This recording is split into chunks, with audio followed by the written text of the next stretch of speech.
Welcome to Lost in Revision. All of our content is public domain, literature, fairy tales, and folklore. All of our music is by Nathan Hubble and is used with his permission. Thanks, and enjoy the show.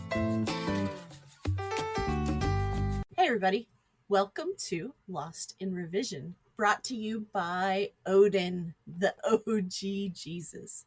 I am here, as always, with two of my favorite humans, Angel and Polly. How are you today, Angel?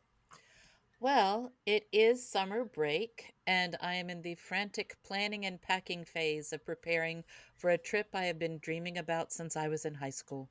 After a year of payments, I am finally going on an Alaskan cruise. That also Woo!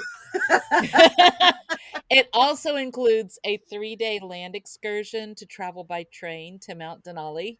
It's one of those trains with a glass dome where you can look out and see everything as you're driving, as you're not driving, but The train is driving.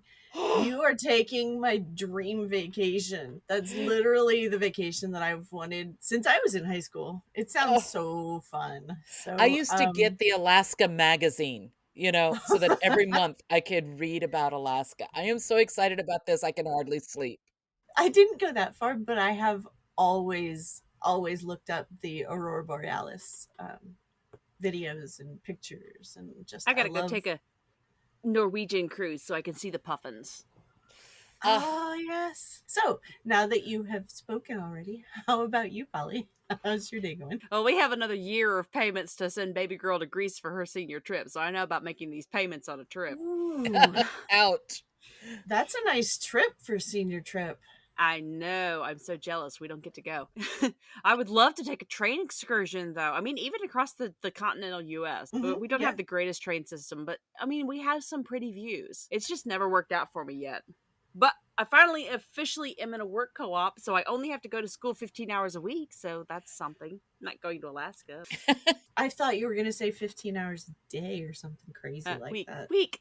I'm used to you having a really crazy schedule, okay?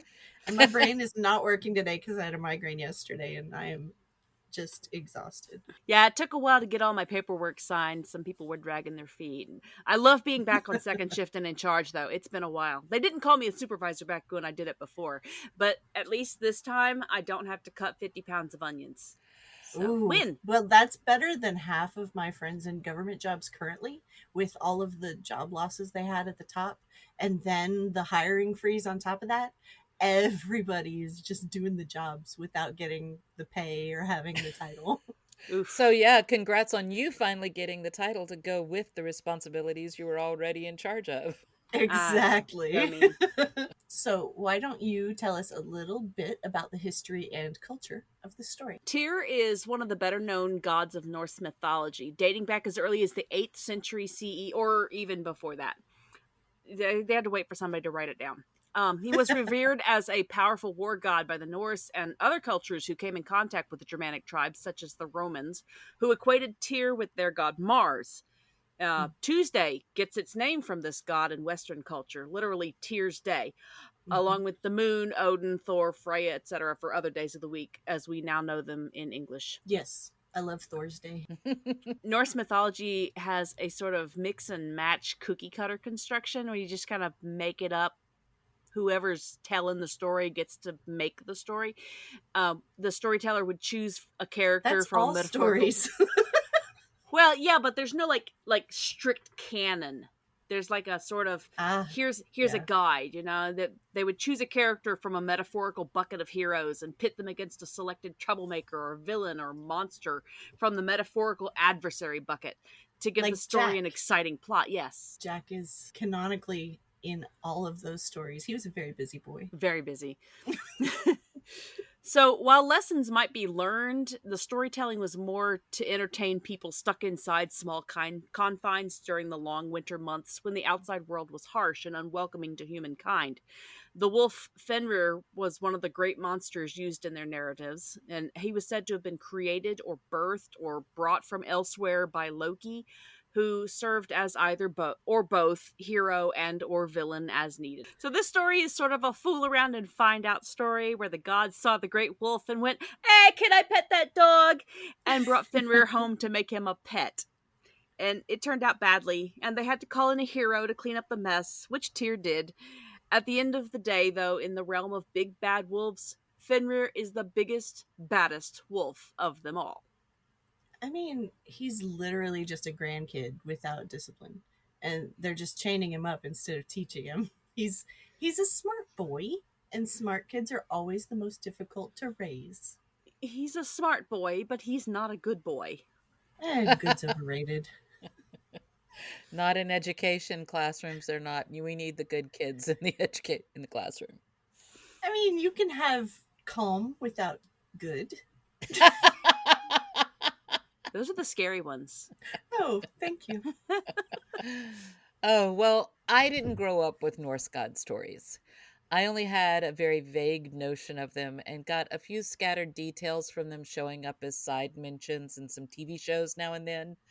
I didn't really hear much about them in any detail until I began playing Dragon Realms in the mid 90s and had friends who were very into Norse culture. Hmm. I was surprised and briefly confused that Hela was Thor's big sister in the MCU. But since I hadn't heard a great deal about Helheim, I didn't work too hard to try and make the movie mythology fit with my sketchy understanding of Asgard. But then God of War Ragnarok came out, and it was so completely different from the MCU. Very Uh-oh. strong character contradictions, to say the least. However, the game seems to have taken more inspiration from these older versions of stories that we were reading for this month, and I have loved seeing the connections. The movies are loosely based on the characters. It's very well done fan fiction. Yeah, MCU is mostly Stan Lee and Jack Kirby coming at us with the Mary Sue God of Thunder.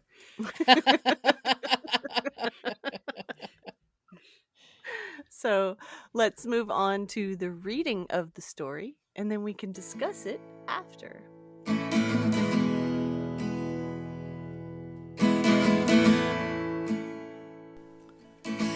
Tyr and the Wolf from Asgard Stories, collected by Mary Foster and Mabel H. Cummings, A.B.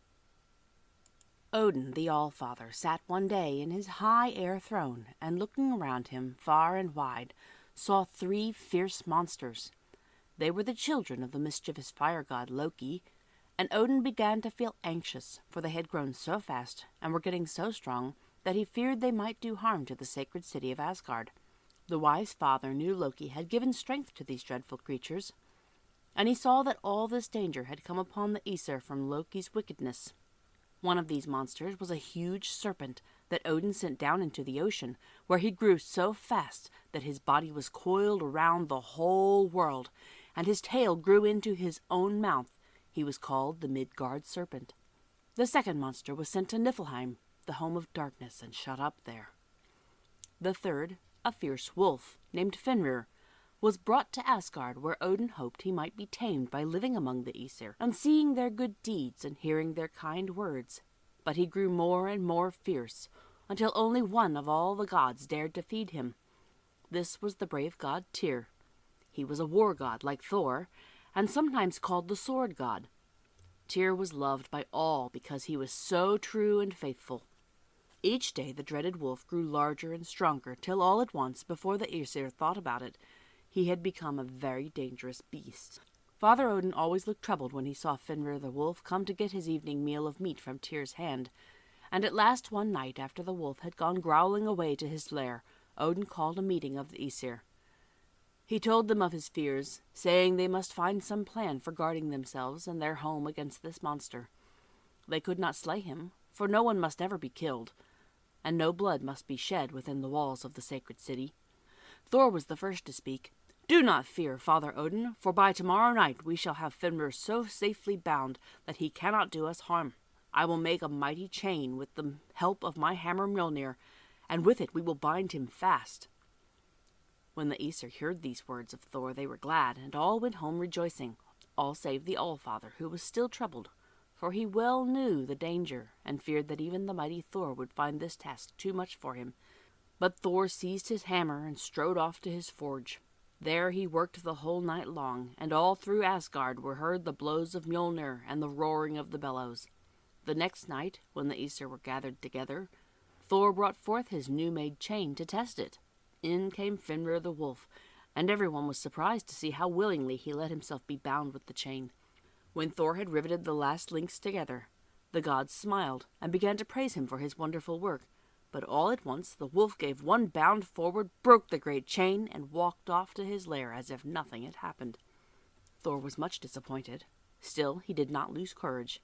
He said to the Aesir that he would make another chain, yet stronger. Again he set to work, and for 3 nights and 3 days the great Thor worked at his forge without resting. While he worked, his friends did not forget him. They came and looked on while he was busy, and as they watched the mighty hammer falling with quick blows upon the metal, they talked to Thor or sang noble songs to cheer him. Sometimes they brought him food and drink. One visitor, who was no friend, fierce Fenrir the wolf, sometimes put his nose in at the door for a moment and watched Thor at work. Then, as he went away, Thor heard a strange sound like a wicked laugh. At last the chain was finished, and Thor dragged it to the place of meeting. It was so heavy that even the mighty Thor could hardly lift it, or drag it as far as Odin's palace of Gladsheim. This time Fenrir was not so willing to be bound. But the gods coaxed him, and talked of his great strength, and told him they were sure he would easily break this chain also. After a while he agreed to let them put it around his neck. This time Thor was sure the chain would hold firm, for never before had such a strong one been made. But soon, with a great shake and a fierce bound, the wolf broke away and went off to his lair, snarling and showing his wicked teeth, while the broken chain lay on the ground. Sadly, the Aesir came together that night in Odin's palace, and this time Thor was not the first to speak. He sat apart and was silent. First spoke Frey, the god of summer and king of the fairies. "Hearken to me, O lords of Asgard," he said. "I have not won a brave name in battle like the noble Tyr, neither have I done such mighty deeds as the great Thor and others of our heroes. Instead of fighting giants and monsters, I have spent most of my life in the woods among the flowers, listening for hours to the birds. Many things have I watched, some perhaps that my brothers thought too small to be worthy of notice. I have learned many lessons, and the greatest of them all is to know how much power there is in little things, and to see how often the work done quietly and hidden from the eyes of men is the finest and the most wonderful. Since we cannot make a chain strong enough to bind Fenrir, let us go to the little dwarfs, who work in silence and in darkness, and ask them to make us a chain." The Allfather's troubled face grew brighter as he heard Frey speak, and he bade him send a messenger quickly to the dwarfs to order a chain made as soon as possible. So Frey went out, leaving the Aesir in their trouble, and came to his own lovely home, Alfheim. There everything was bright and peaceful, and the little elves were busy and happy.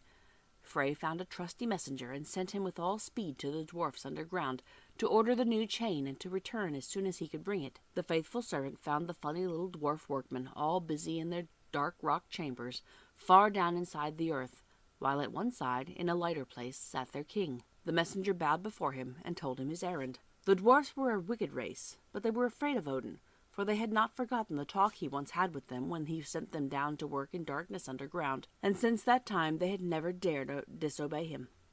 The dwarf king said it would take 2 days and 2 nights to make the chain, but it would be so strong that no one could break it. While the busy dwarfs were at work, the messenger looked about at the many wonderful things.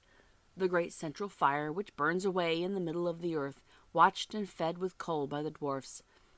Above this, the beds of coal and bright precious diamonds, which the dwarfs took from the ashes of the fire. In another place he watched them putting gold and silver, tin and copper into the cracks in the rocks, and he drank of the pure underground water, which gives the Midgard people fresh springs. After 2 days this messenger returned to the dwarf king.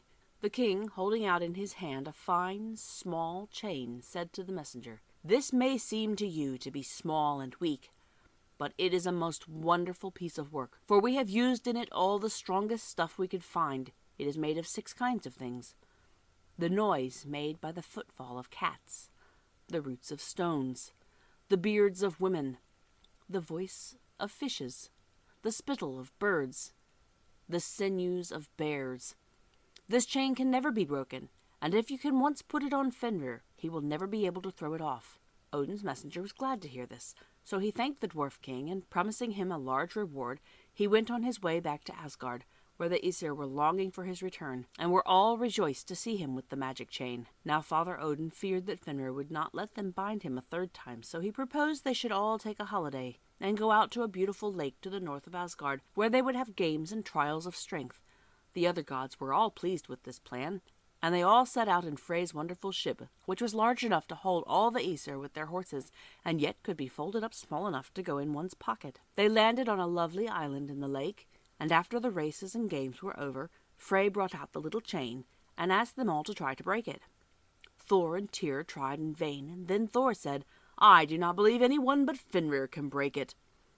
Now the wolf did not want to be bound again, but he was very proud of his strength, and for fear of being called a coward, said at last he would let them do it, if he might hold the right hand of one of the Aesir in his mouth while they bound him, as a sign that the gods did not mean to play any tricks. When the gods heard this, they looked at each other, and all but one of them drew back.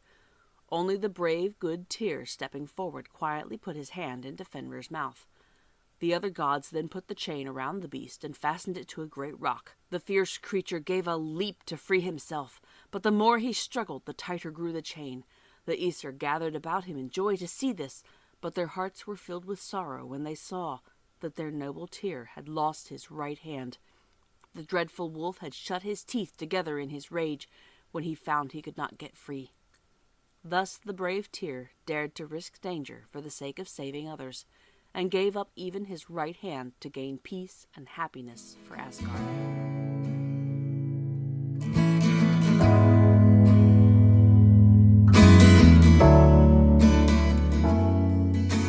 And we are back. So, what is your favorite part or version of this story? It's just so doggy. In some versions, dog. Dog. In some dog. In some versions, Fenrir bites Tyr's hand off in anger when he finds himself caught. It's not very doggy. That's pretty doggy, honestly. I don't know.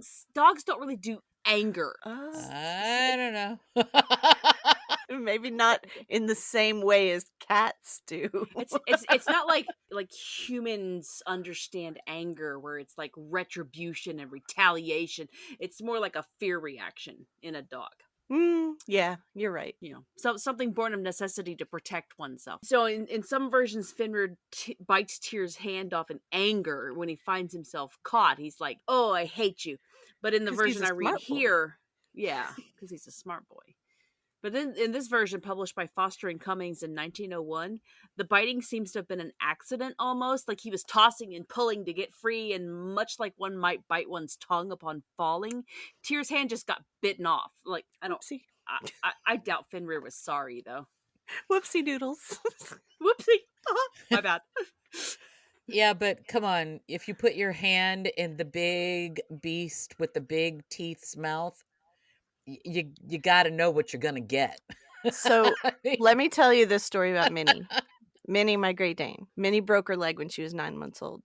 9 months old for a Great Dane, she's already 100 pounds. Minnie loved holding my hand for comfort in her mouth. And the vet was actually moving this dog's broken leg while I had my hand in my Great Dane's mouth because it kept her calm. And the vet kept saying, "You sure you're okay with this?" And I was completely sure I was okay with that because it was Minnie. And Minnie was not a normal dog.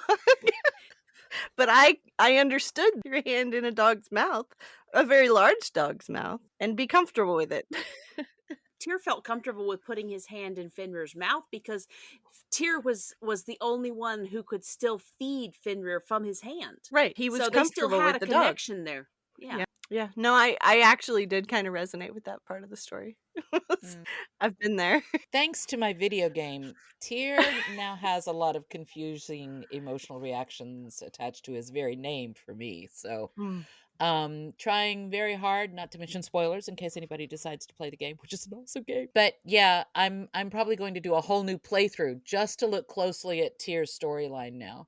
Nice. Because he has quite the journey. And, I have no response to this. And while I love the MCU and I truly enjoy this story, I have to say my favorite version of the story of Fenrir is from the God of War video game. I don't want to give away any spoilers because the storyline is one of the best reasons to play the game.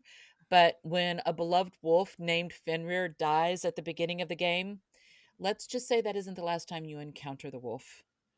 And the giant wolf in chains is one of a boss fight.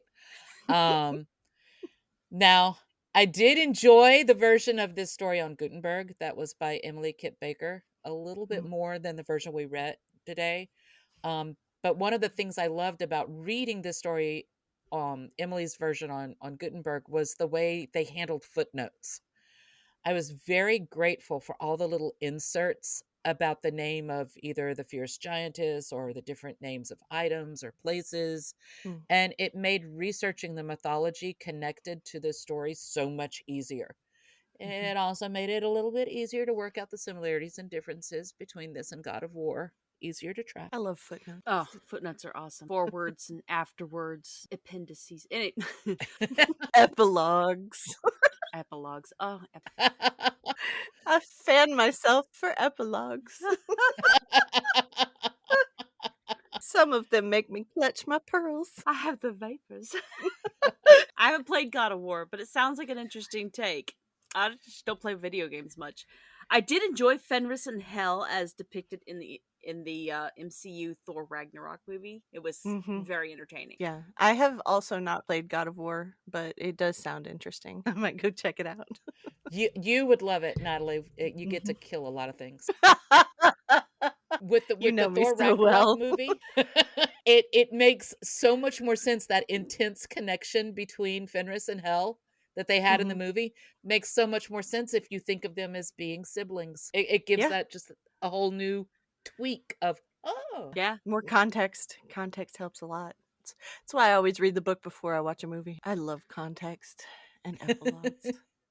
So what's your least favorite part or version? Don't say epilogue. The other version of the story, recorded by Emily Kip Baker and published in 1914, which Angel mentioned, depicts the one Loki Angel as, likes better. The one that Angel likes better. I love having both of you on this podcast.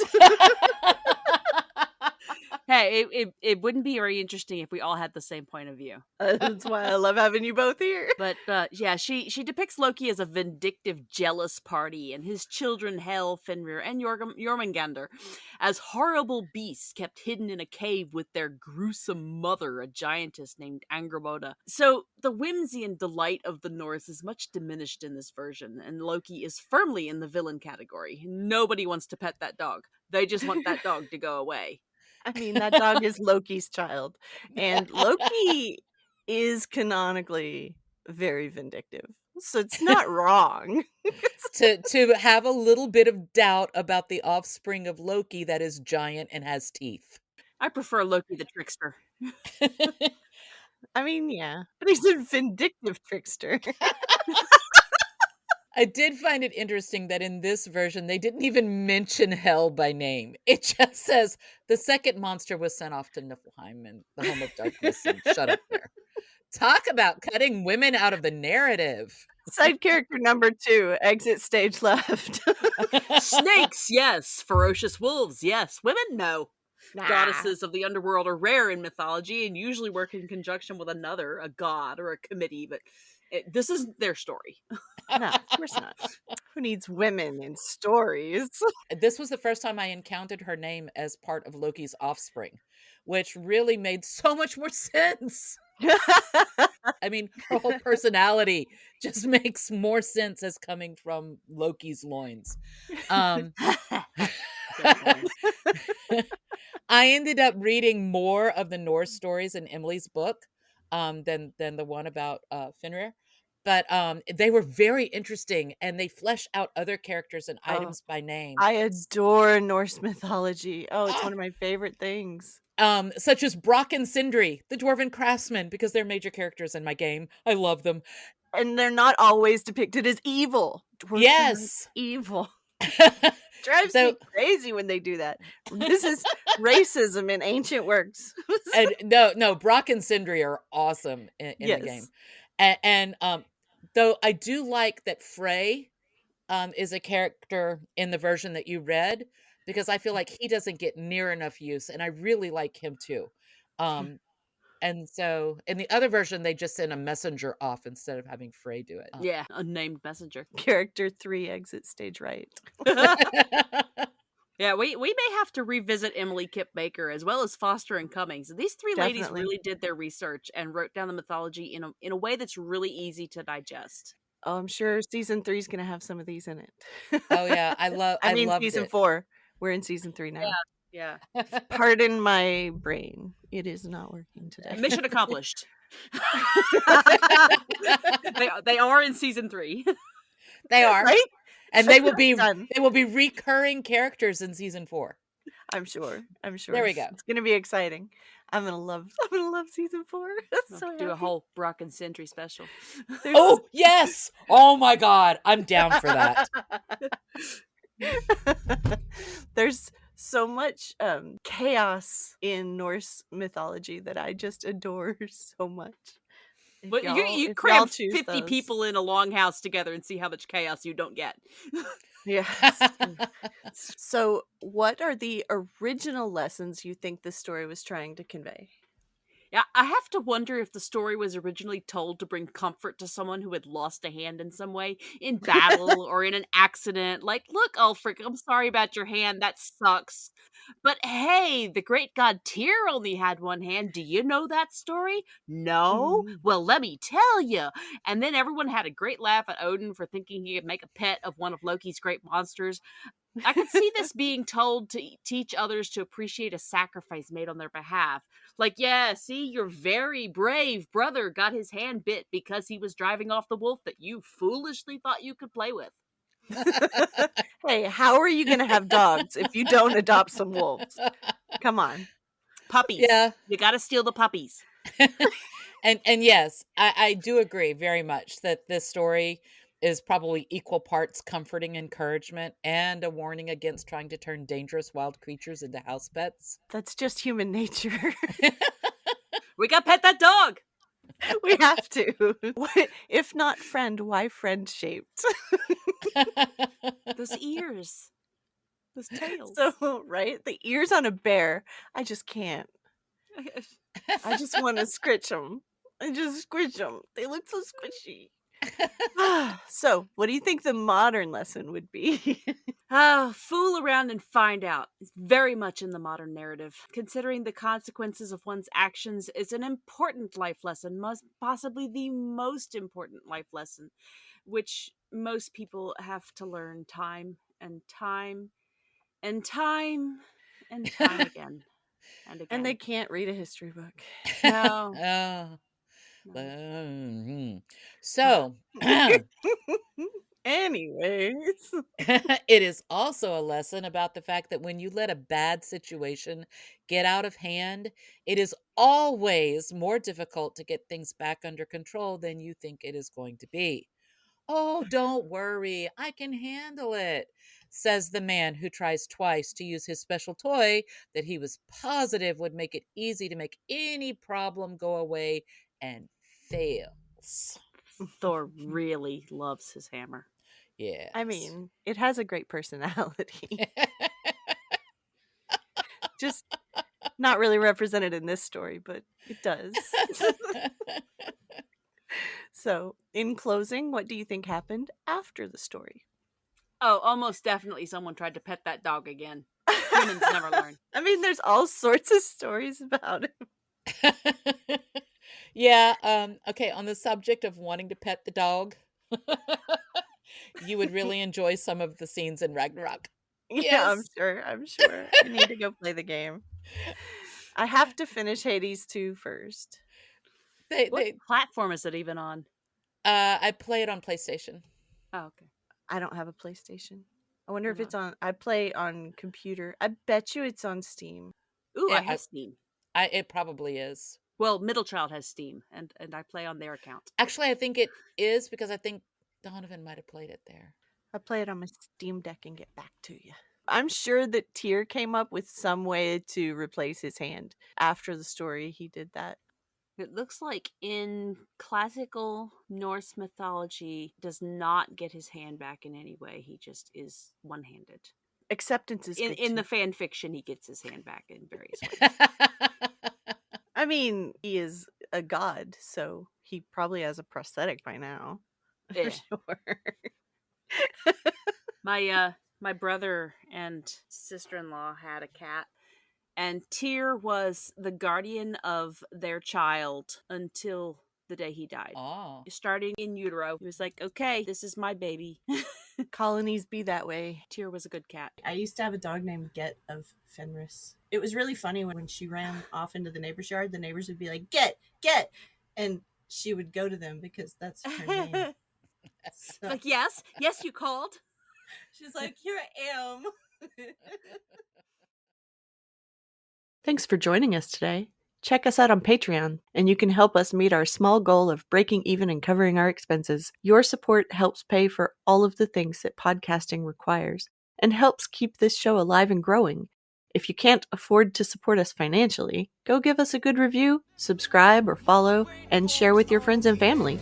Feel free to fact check us and offer suggestions to make our show better for you. You can also send us an email at lostinrevisionpodcast@gmail.com. There's a lot more waiting for us all at the end of the road.